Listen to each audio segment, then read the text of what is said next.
Hi അസ്സലാമു അലൈക്കും. ഇന്നത്തെ നമ്മുടെ റെസിപ്പി എന്ന് പറയുന്നത് ഒരു സൂപ്പർ പുട്ടിൻ്റെ റെസിപ്പിയാണ്.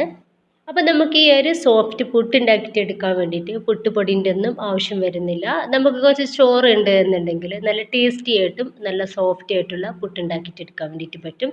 ഈ ഒരു പുട്ട് നമുക്ക് 2 ദിവസം വെച്ചാൽ പോലും കേടുവരാതെ നല്ല സോഫ്റ്റ് ആയിട്ട് ഇരിക്കുന്ന അടിപൊളി ഒരു പുട്ടിൻ്റെ റെസിപ്പിയാണിത്. അപ്പോൾ വീഡിയോ എല്ലാവരും വന്ന് കണ്ടുനോക്കുക. കണ്ടുകൊണ്ടിരിക്കുന്ന ഇഷ്ടമാണെങ്കിൽ മറക്കാതെ ലൈക്ക് ബട്ടൺ ഒന്ന് ക്ലിക്ക് ചെയ്യുക. കൂടാതെ സബ്സ്ക്രൈബ് ചെയ്ത് സപ്പോർട്ട് കൂടി ചെയ്യുക. അപ്പോൾ ഞാൻ അതിന് വേണ്ടിയിട്ട് ഒരു 2 കപ്പ് ചോറ് എടുത്തിട്ടുണ്ട്. അപ്പോൾ ഏത് ചോറ് വേണമെങ്കിലും നമുക്ക് എടുക്കാം. അപ്പോൾ അതാ 2 കപ്പ് ചോറ് ഞാനൊരു ബൗളിലേക്ക് ഇട്ട് കൊടുക്കുന്നുണ്ട്. അതിലിപ്പോൾ നമുക്ക് ഇതിലേക്ക് വേണ്ടത് 1 കപ്പ് അരിപ്പൊടിയാണ്. ഏത് അരിപ്പൊടി വേണമെങ്കിലും നമുക്ക് എടുക്കാം. ഇനിയിപ്പോൾ അതാ ഇതിലേക്ക് ആവശ്യത്തിലുള്ള ഉപ്പ് കൂടി ഒന്ന് ചേർത്ത് കൊടുക്കാം. എന്നിട്ട് നമുക്ക് കൈ വെച്ചിട്ട് തന്നെ ഒന്ന് നന്നായിട്ടൊന്ന് മിക്സ് ആക്കി കൊടുക്കാം.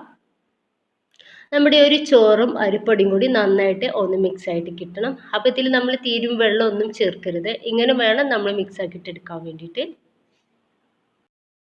ഇപ്പോൾ ഇതാ ഞാൻ ഇതുപോലെ നന്നായിട്ട് മിക്സ് ആക്കിയിട്ട് എടുത്തിട്ടുണ്ട്. ഇനിയിപ്പോൾ നമുക്ക് എത്ര വേണം അതിനനുസരിച്ച് ക്വാണ്ടിറ്റി കൂട്ടി കൊടുക്കുക. അതുപോലെ കുറച്ച് കൊടുക്കും ചെയ്യട്ടോ. ഇനിയിപ്പോൾ ഇതിലേക്ക് ഒരു 2, 3, 4 ടീസ്പൂൺ ചോറും പൊടിയും കൂടി ചെറിയ ജാറുണ്ടല്ലോ മിക്സിയുടെ അതിലേക്ക് ഒന്ന് ഇട്ട് കൊടുക്കുകയാണ്. അപ്പോൾ ഫുള്ളായിട്ട് ഇട്ട് കൊടുക്കരുത് കേട്ടോ. ഒരു 3/4 ഭാഗത്തോളം അല്ലെങ്കിൽ ഒരു അര ഭാഗത്തോളം ഇട്ടെടുക്കുക. ചെറുതായിട്ട് നമുക്കിതൊന്ന് ക്രഷ് ആക്കിയിട്ട് എടുക്കാം. ഇനിയിപ്പോൾ ഇതുപോലെ ഞാനൊന്ന് ക്രഷ് ആക്കി എടുത്തിട്ടുണ്ട്. അപ്പോൾ 2, 3 പ്രാവശ്യം മാത്രം ചെറുതായിട്ടൊന്ന് റൊട്ടേറ്റ് ചെയ്തെടുത്താൽ മാത്രം മതി. ഇനിയിപ്പോൾ ഞാൻ അല്ലാതെ ഇതുപോലെ ഒന്ന് റെഡിയാക്കിയിട്ട് എടുത്തിട്ടുണ്ട്. അപ്പോൾ നമ്മളിത് സാധാരണ പുട്ടുപൊടി നമ്മൾ കടയിൽ വാങ്ങിക്കൂലേ അതിനെക്കാട്ടി നല്ല പെർഫെക്റ്റ് ആയിട്ടാണ് നമ്മുടെ ഒരു പുട്ടിയുടെ ഒരു പൊടി ഇരിക്കുന്നത്.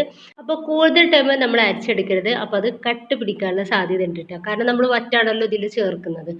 ഇനിയിപ്പോൾ ഞാൻ ഒരു 1.5 ടേബിൾ സ്പൂണോളം തേങ്ങ ആദ്യം ഇതിലേക്കൊന്ന് ചേർക്കുന്നുണ്ട്. അതിൻ്റെ ചില്ലിട്ട് കൊടുത്തിട്ടുണ്ട്. അപ്പോൾ അതിലേക്ക് 1.5 ടേബിൾ സ്പൂണോളം തേങ്ങ ചേർക്കുന്നുണ്ട്. അപ്പോൾ ഈ ടീസ്പൂൺ വെച്ചിട്ട് ഒരു 5 ടേബിൾ സ്പൂണ് നമ്മുടെ ഈ പുട്ടിൻ്റെ പൊടി ഇതിലേക്ക് ഇട്ട് കൊടുക്കുകയാണ്.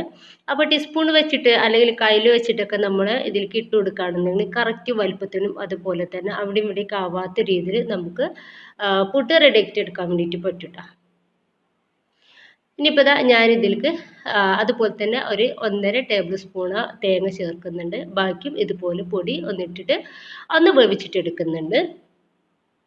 അപ്പോൾ നമ്മുടെ ഈ ഫസ്റ്റിൽ പുട്ടൊന്ന് റെഡി ആയിട്ടുണ്ട്. അപ്പോൾ അത് കാണുമ്പോൾ തന്നെ നിങ്ങൾക്ക് മനസ്സിലാവുന്നുണ്ടാവും നല്ല സോഫ്റ്റ് ആയിട്ടും നല്ല ഭംഗിയായിട്ടും നമ്മുടെ ഒരു പുട്ടൊന്ന് കിട്ടിയിട്ടുണ്ട്.